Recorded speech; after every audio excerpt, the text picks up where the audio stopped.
Hello guys, welcome to my YouTube channel. Bonam Khoniko vlog channel আপোনালোকক আকৌ পুনৰবাৰ স্বাগতম জনাইছোঁ। প্ৰথম ভিডিঅ'টো বনোৱাৰ পিছত আপোনালোকৰ বহুত সহায় পোৱা গ'ল। বহুত ভাল ভাল কমেণ্ট পাইছোঁ আৰু যিখিনি ভুল হৈছে সেইখিনি আপোনালোকে শুধৰাই দিছে, ভাল লাগিছে। আজি আকৌ নতুন এটা ভিডিঅ' আপোনালোকৰ মাজলৈ আনিছোঁ। বৰ্তমান আছোঁ লখিমপুৰ বিহপুৰীয়াৰ পৰা এতিয়া বৰ্তমান নাৰায়ণপুৰ গৈ আছোঁ। আজি আপোনালোকক বহুতখিনি জেগা দেখাম।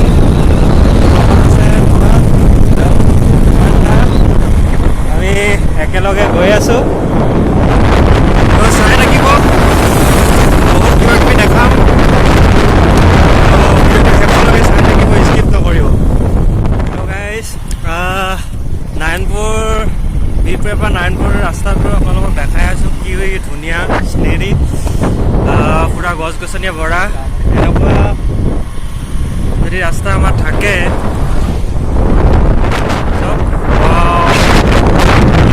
খালি গছবিলাক এতিয়া ফুলা নাই। যদি ফুল ফুলে তো ৰাস্তাটো বহুত ধুনীয়া লাগিব। আচলতে আমাৰ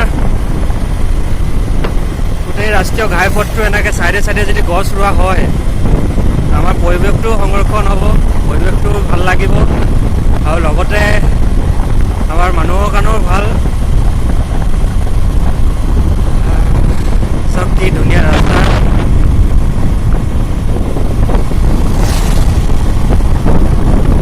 আৰু আমাৰ শিৱসাগৰ যোৰহাটতকৈ লখিমপুৰ ছাইডৰ ৰাস্তাবিলাক বহুত ধুনীয়া। আচলতে ইমান ধুনীয়াকৈ ফিনিচিং দিয়া হৈছে।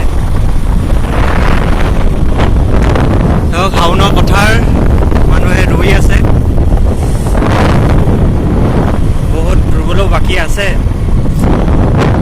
আচলতে ডিউটিত আহি আছোঁ, মনটো ভাল লাগি আছিলে, বোলো ভিডিঅ' এটাকে বনাওঁ, আপোনালোককো দেখাওঁ।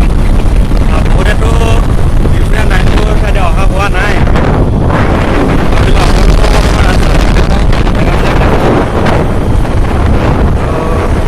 সেইকাৰণে ভিডিঅ'টো বনোৱা হ'ল।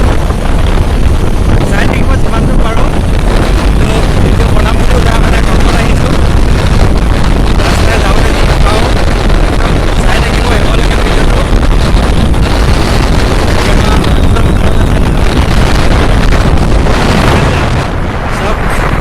এখন বিল পূৰা ফুলফুলে ভৰি আছে। পদুম ফুলখিনি দেখি সৰুকালৰ দিনটো মনত পৰি গৈছে। আগতে পদুম ফুল ছিঙিবৰ কাৰণে স্কুলত পঢ়ি থকা অৱস্থাত পূৰা পুখুৰীৰ মাজত গৈ পেলাই পদুম ফুল ছিঙি আনে। ভৰি আচৰি শেষ কৰি পেলাই। আচলতে কিছুমান সময়ে পুৰণি কথাবিলাকো ৰিঙিয়াই দিয়ে। আজিকালি বিল পাবলৈ নাইকিয়া হৈ গৈছে। আচলতে আজিকালি মানুহে য'তেই হয় মাটি পুতি ঘৰ বনাই বিল চিলবোৰ নাইকিয়া হৈ গৈছে আৰু পৰিভ্ৰমী চৰাইবিলাকো নাইকিয়া হৈ গৈছে বিলবিলাক পুতি পেলোৱাৰ ফলত। কাৰণ বিলবিলাক থকাৰ লগে লগে পৰিভ্ৰমী চৰাইবিলাকো দেখিবলৈ পোৱা যায়। মাধৱদেৱ ইউনিভাৰ্চিটি পামেই এতিয়া। চব কি ধুনীয়া মাধৱদেৱ ইউনিভাৰ্চিটি।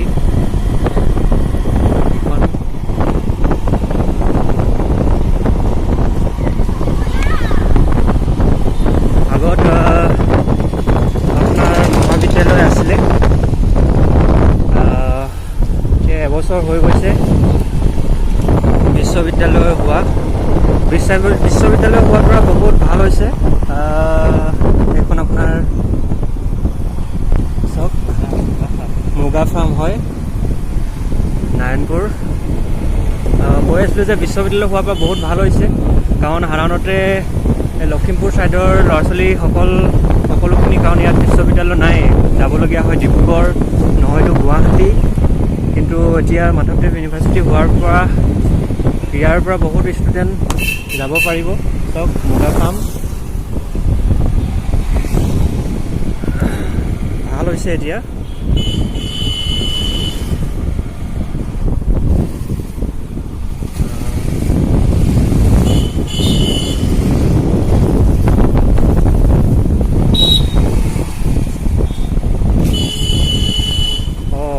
ভিৰ আছে, ভাবিছোঁ কি হৈছে আজি বজাৰ বাৰ হয়, বজাৰ বহিছে আজি।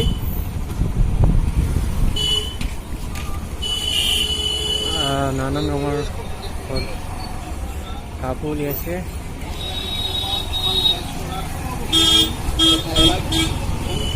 এইফালে ভিতৰত পুৰা ডাঙৰ দিছে।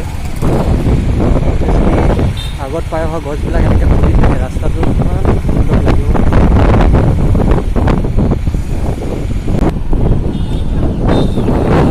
নাৰায়ণপুৰ টাউন পাইছোঁ।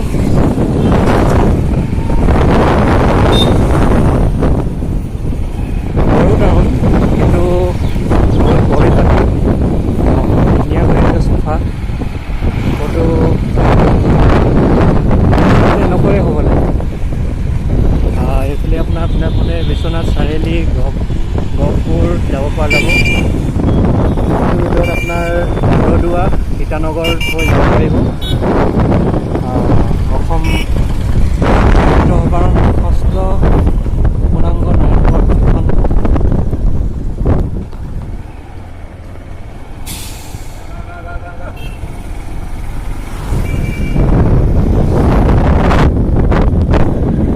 আমি নাৰায়ণপুৰ চেণ্টাৰ আহি আছিলোঁ, ইনফৰমেশ্যন টেকন'লজি চেণ্টাৰ।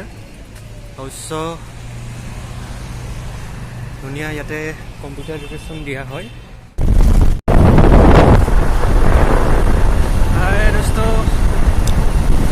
ভিডিঅ'টো চাই থাকক। আজি বহুত এডোখৰ ধুনীয়া জেগা দেখাওঁ আপোনালোকক, ছাৰপ্ৰাইজত ৰাখিছোঁ।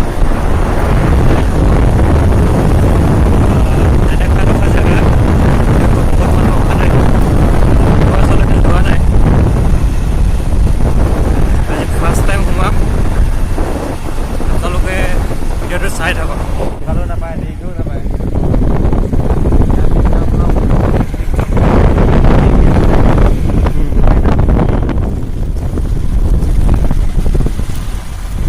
সেউজীয়া পথাৰ ৰোৱা ডাঙৰ হৈ গ'ল দেই।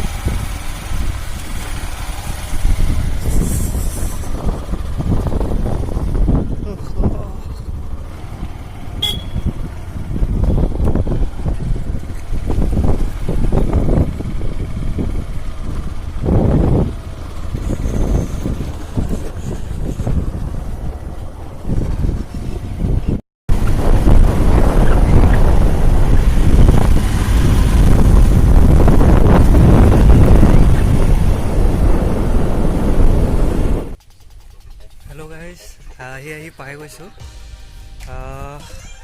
য'ত আহিম কৈছিলোঁ হৈছে লখিমপুৰ নাৰায়ণপুৰৰ লেটেকু পুখুৰীৰ মাধৱদেৱৰ জন্মস্থান। বহুত দিনৰ পৰা শুনি আছিলোঁ কিন্তু অহা নাছিলোঁ। আজি নয়নৰ লগত ইয়ালৈ আহিছোঁ। লখিমপুৰ এই লেটেকু পুখুৰীতে মাধৱদেৱৰ জন্মস্থান হয়। মাধৱদেৱ ইয়াতে জন্ম হৈছিলে। বিশেষকৈ ইয়াৰ ইতিহাসৰ বিষয়ে মই ভালকৈ নাজানো, হ'লেও জানিব চেষ্টা কৰিম ভিতৰত যদি কাৰোবাক লগ পোৱা যায়। পৰিৱেশটো দেখাম আপোনালোকক।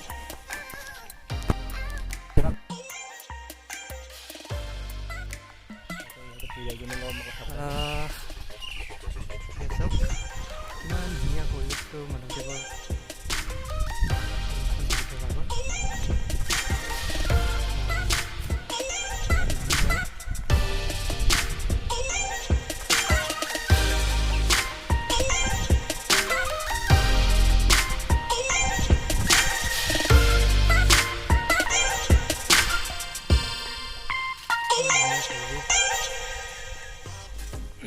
মানুহ লগ পোৱা নাই আচলতে।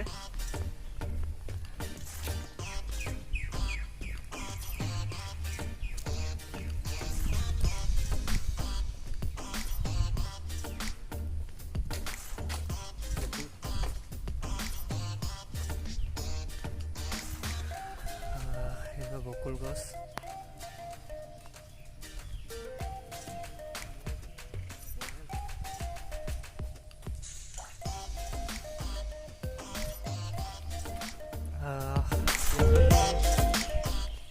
নাজানো নৰ্ণৰ মতে ইয়াতে আগৰ দিনৰ কুঁৱা আছে মই দেখাব আহি আছোঁ কাৰণ 1999 চনতে মাধৱদেৱে জন্ম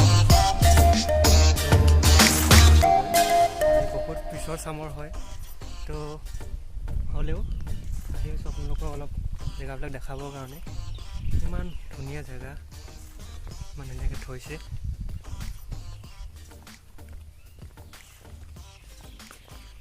কিমান ধুনীয়াকৈ সুন্দৰকৈ ৰাখিছে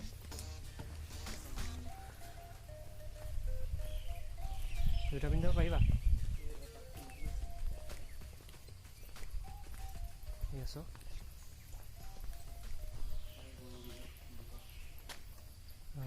এয়া গুৰুগৃহ হয় ইয়াতে পুৰণাৰ যিটো আমাৰ অসমীয়া সংস্কৃতিৰ নামঘৰ থাপনা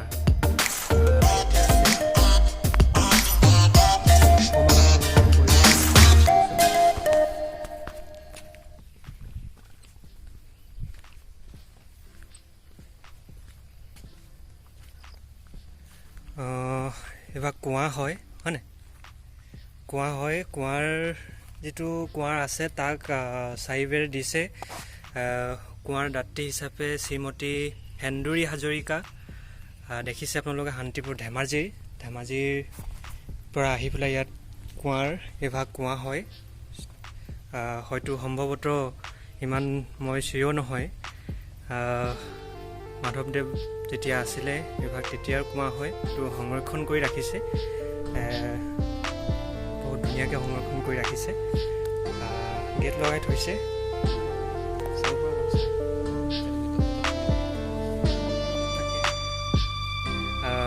আপোনালোকক ইয়াৰ ওপৰত ভালকৈ এদিন আহি পেলাই ভিডিঅ' দেখুৱাম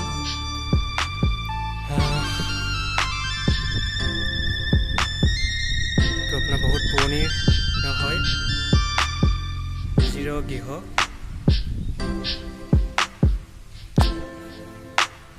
দেখাইছোঁ আপোনালোকক আৰু ইয়াৰ ওপৰত এদিন ভালদৰে আপোনালোকক আৰু বিতংভাৱে আপোনালোকক ইয়াৰ ওপৰত জনাম কাৰণ ময়ো প্ৰথম আহিছোঁ ইয়াতে নয়নো আছে আচলতে আমি কামত আহিছিলোঁ হ'লেও আজি এইফালে আহিলোঁ আহিমকৈ সদায় সোমামকৈ থাকোঁ কিন্তু কেতিয়াও সময় মিলা নাছিলে তো আজি ভাবিলোঁ সোমাই যাওঁ কামৰ মাজতে সেইবিলাক জেগা চোৱাৰ আচলতে মনটো ভাল লাগি থাকে মনটো বহুত শান্তিময় হয় কাৰণ আগৰ পুৰণি যিবিলাক আমাৰ যিসকলে আমাৰ অসমীয়া সংস্কৃতি ইমান বিশাল এখন সমাজ দি থৈ গৈছে যিসকলে গঢ়ি থৈ গৈছে তেওঁলোকৰ যদি পৰিৱেশবিলাক বা তেওঁলোকৰ বিষয়ে আমি নাজানো আচলতে সেইটো দুৰ্ভাগ্যজনক কথা আৰু তেওঁ আজি জন্মস্থানত আজি আমি আছোঁ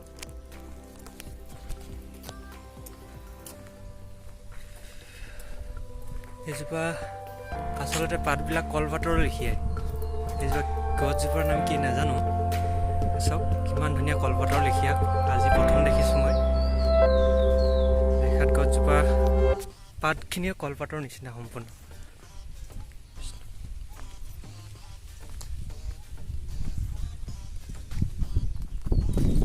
ভিতৰৰ ভাগ দেখাইছোঁ কিমান ধুনীয়াকৈ ৰাখিছে নামঘৰ ভাগ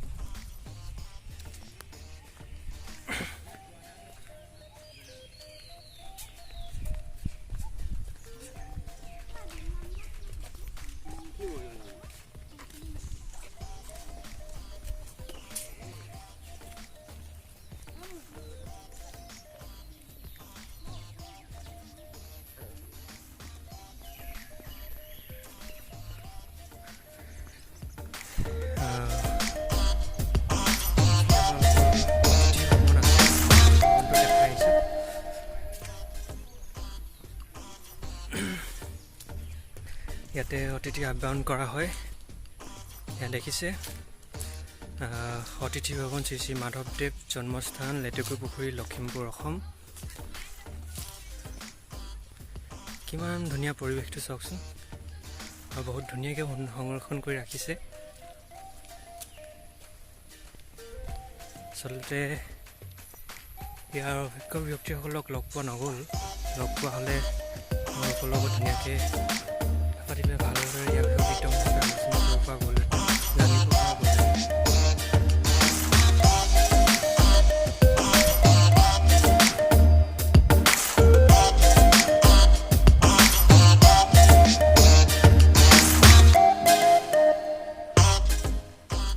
নতুনকৈ গেট বনোৱা হৈছে, ইমান ধুনীয়া পৰিৱেশ।